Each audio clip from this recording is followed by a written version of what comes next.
weaving is a very popular technique in the beauty industry today. Most women at some point in their lives will wear hair weave. They're either going to wear to add a little bit of color to their hair, to add length because they have problems with hair loss or alopecia, or just for fun. Today we're talking with Donna Marnell, celebrity hairstylist, and we're going to be talking about the different types of weaving techniques, which ones are best for you, which ones should you use if you're experiencing hair loss or if you just want to have fun. Donna, let's talk about it. Everybody's wearing hair weave. I don't think that we're going to get out of this trend at all, actually. We were talking about that at a hair show this weekend, and we were talking about just like how the Jerry curl came in with the phase, and now hair weaving is here. Is it going to go away? Is it here to stay? I think it's here to stay. What do you think? I definitely agree with you. I've never had a client come in and say, Donna, make me look like I have less hair. Exactly. Everybody wants more hair, exactly, but it's just in how you wear it or present it that it makes you look better. You know what I'm saying? A lot of clients feel more comfortable if they're confident in their look, exactly, and their appearance, their presentation, you know? Exactly. So I agree. It's here to stay. Exactly. And it's a good thing. It's a good thing. And see, you're a celebrity hairstylist, so you deal with celebrities, you know, on a regular basis. And so tell me about some of the people that you've kind of worked with. Okay. Starting out, I first encountered Aaliyah, okay, and I worked with her, helping style her. Okay. And then I went on to work with Mary J. Blige. Weaving is what we're talking about today. Okay. And so I know that with you being a celebrity hairstylist, most of the consumers, most of our viewers that are looking at us today, they tend to look at the trend of the hairstylist to decide what hair color they're going to wear, what type of hairstyles they're going to be. I know, since I'm a hairstylist myself and you're a hairstylist in the salon as well, people bring in pictures of celebrities and say, you know, I want my hair like this. And what most of them don't understand is the different type of rigorous hair weaving processes and things that they go through, and sometimes they're not prepared to pay the money and things like that. So what I want to do is talk about the different types. You know, well, let's talk about this first. Let's talk about generally what is the most popular hair weaving techniques you do for your celebrity stylists, your celebrity artists. Okay, well, it seems like the trend is heading towards the lace front. Okay. The lace front wigs and weaves. A lot of stylists, well, I mean, the artists, they like to have a look that is free-flowing, that looks very natural, that you can manipulate different ways. So also we use integration, interlocking, fusions, the basic, you can do the basic weaving on a track. Okay, and that's bonding with the glue. You can, that with the glue or with the needle and thread sewing. Where you actually braid it in, so braid weaving. Right, or you can do a quick fix, like if they're doing a different, you know, a change on the video and they need a new look.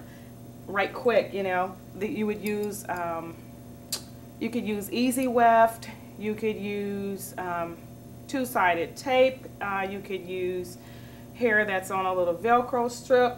You could even pin it in if you wanted to do just the main basic, you know. Is quick weave very popular too? Quick weave is where you take the cap. Yeah, quick weave is very popular in the general population. Okay. So far as with artists, like Mary J, she really likes some of the quick weave. Okay. And it's easy for her in concert to take it off and have on a blonde quick weave and then go to a red quick weave. Okay. You know, and what it is basically on a stocking cap or a net, the hair is either bonded with a glue or polymer, or it's either sewn in. It's already pre-done. So in the process of making it, I'm able to switch you from this style to that style, just like a wig, but it's really custom for you. Okay. So we're talking about, when we talk about, we're going to go over the different types of hair weaving so we can talk to you to tell you what's the best technique for you. So let's start off with something simple like bonding. Okay. Bonding is for who? Okay. Bonding is for anybody. Well, it can be for anybody. Okay. I would recommend that you have strong hair, and if you don't and you just want that quick fix for bonding, I would do it on either a net or a stocking cap so that it wouldn't affect your hair if you have weaker hair.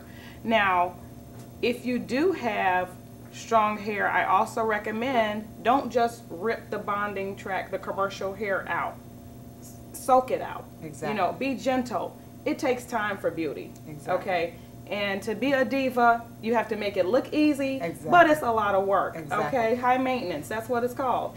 And you can't just expect beauty in a flash, even though you can have it in a period of minutes, but you can't just destroy it, like saying, oh, I gotta rip this track out. You know what I'm saying? Exactly. Go to your professional stylist. Exactly. Have them remove it. They put it in, have them remove it, and have them remove it properly so you won't have hair damage and breakage. I'm glad that you said that, because most people that come to the salon and want to get, you know, a bonding technique, I have a lot of people that email me via the internet, and the first question they ask is, could you teach me how to put the bonding in? Could you tell me how to take it out? Or bonding takes your hair out. You know, from my experience, bonding doesn't really take your hair out. The improper application of bonding will take your hair out. So basically, bonding is a temporary technique that is not something to be worn for a month or 2 months or something like that. It's pretty much something that you wear in your hair. You take it out when you shampoo your hair. So on the next time you go into the salon, you will have it taken out by the professional, soaked out with shampoo, or use some type of oil sheen or something like that where you spray on the scalp to have it removed. Like a good emulsifying conditioner with lots of hydrolyzed protein in it, or like a different oils in it, that will help remove the bonding weft. I would definitely recommend, like we said. Okay, and bonding is temporary, as we said, so this is something that if you want to go out on the weekend and just kind of change your look a little bit, you can kind of throw in a couple of tracks with bonding.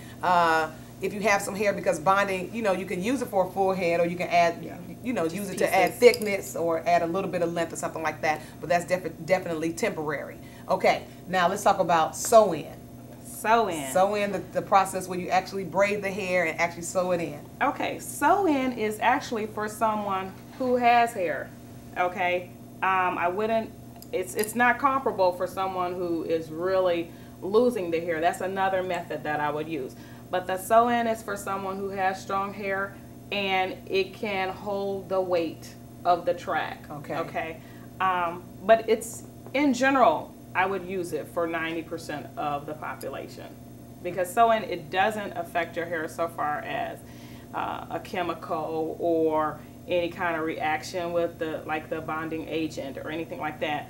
It's actually good for your hair, and I recommend it because the braids underneath seem to make your hair grow. And even if your hair is not the length for braiding, you can add in braidable, you know, loose hair to someone's actual own growing hair, and then provide a track to sew on too. And then the braid weaving technique also gives your hair a break. Yes, definitely. You know, which is kind of different from the bonding. Even with the bonding, your hair is still loose there. So if you're curling your hair or anything you do to your hair is exposed at that point.